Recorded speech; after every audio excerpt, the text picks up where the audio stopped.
everyone. We are in Barangay San Sulas, Burawil Leyte. We are conducting a business interview. I'm Edelyn Federico. And I'm Del Campo Rodriguez. And I'm Yumi Ikipahe. I'm Simbaon J. I'm Akala Cheka. Rada Artist. PRB Stream 124.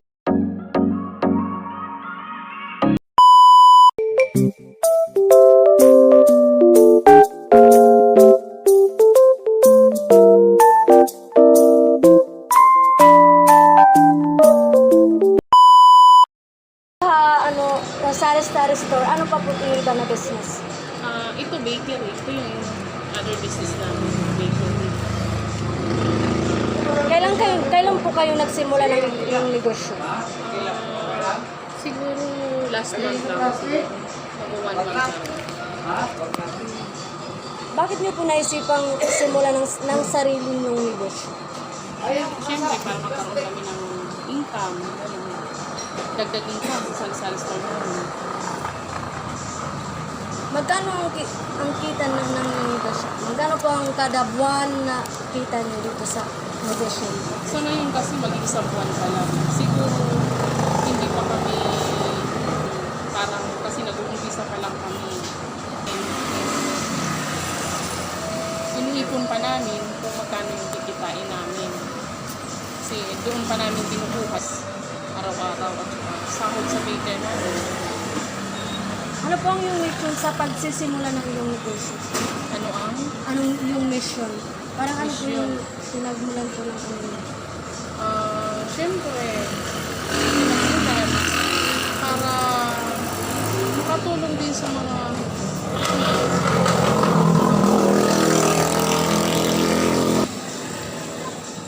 Magkano po yung puhunan niyo sa negosyo niyo?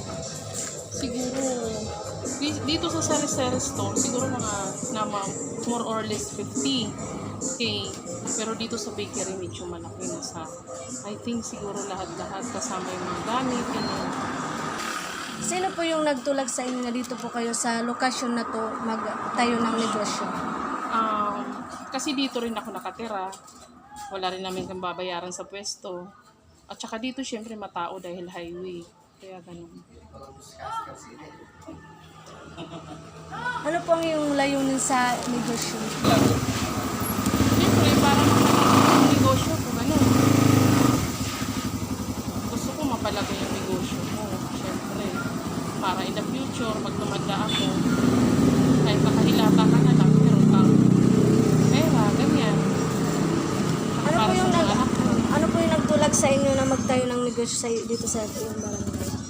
Ito, nagtulak sa akin para magtayo ng negosyo. Ikaw lang po ba mismo or may ibang tao na nagsabi na? Meron din ng mga nagsabi na magnegosyo dito. Tapos ako rin syempre para dagdag income nga ganun. May kasosyo po ba kayo? Ilang kayo sa business na ito? Ay, wala akong kasosyo. Kumbaga, solo lang. Kami lang mag-asawa. Family business lang. Bagong itong business na to, meron ba kayong sinubukang ibang business pa na gustong Oo, meron noon. Syempre, Ano po ito? nag-ano kami ng lending, ganyan. Sa Maynila kami. Nagtinda rin kami sa damit. Nagtindahan din kami ng damit. Ganun. Meron din kaming paupahan, pero syempre, iba rin yung may parang business na matatawag na para bang tawag nito.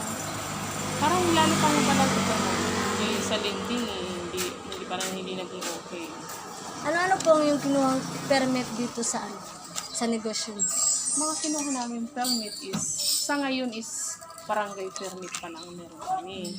Kasi inaayos pa namin yung permit talaga na galing ng LG. Naging mahirap po ba yung pagkuha niyo ng permit?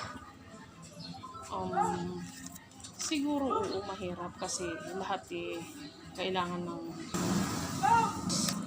Paano po nakatulong itong business sa inyo? Siyempre, nakakatulong din siya sa amin sa pang-araw-araw namin gastos. Dito kinukuha yung baon ng anak ko, pagkain. Thank you.